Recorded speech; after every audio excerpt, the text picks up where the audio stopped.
কি কাবাব খেতে ইচ্ছে করছে কিন্তু ফ্রিজে মাংস নেই? মাত্র 4-5 টুকরো মাংস থাকলেই বানিয়ে নিতে পারবেন কাবাব।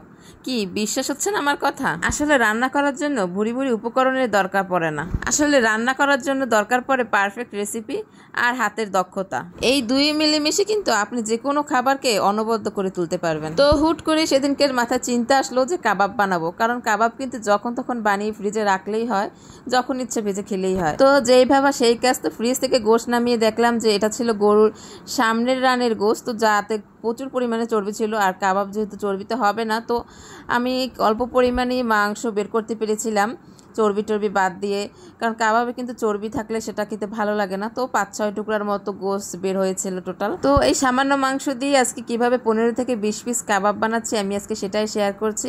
তো এই তো কাবাব বানানোর জন্য প্রথমে মাংসগুলোকে আমি চর্বি আর হাড় ছাড়িয়ে নিচ্ছি। হাড় ছিল না, হয়তো বা চর্বি ছিল।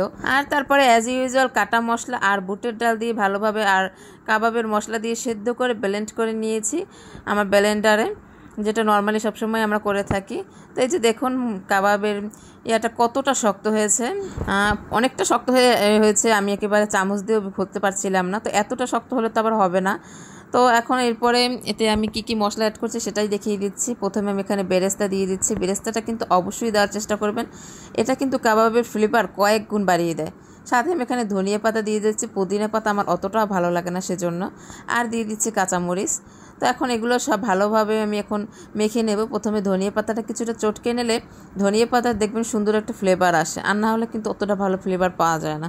আসলে রান্না করতে গেলে রান্নার খুঁটিনাটি কিছু বিষয় আছে যেগুলো মেনে কাজ করলে সব রান্নায় কিন্তু খুব সুন্দর হবে এবং পারফেক্ট মনে হবে। আসলে যারা বলে রান্না পারি না বা এই রেসিপিটা পারি না এই রেসিপিটা পারি না, আসলে এটা সম্পূর্ণই ভুল। কোনো কিছু জানার আগ্রহ থাকলে সেটা অবশ্যই সে পারবে।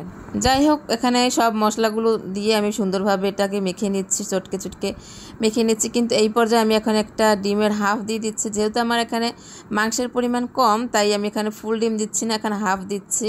এই ডিমটা দিলে এই বেটারটা খুব নরম হবে, আবার সফটও হবে। ডিমটা দেওয়ার পর একটা জিনিস লক্ষ্য করেছেন, ডিমটা দেওয়ার পর কিন্তু ডোটা একেবারেই আবার নরম হয়ে গিয়েছিল।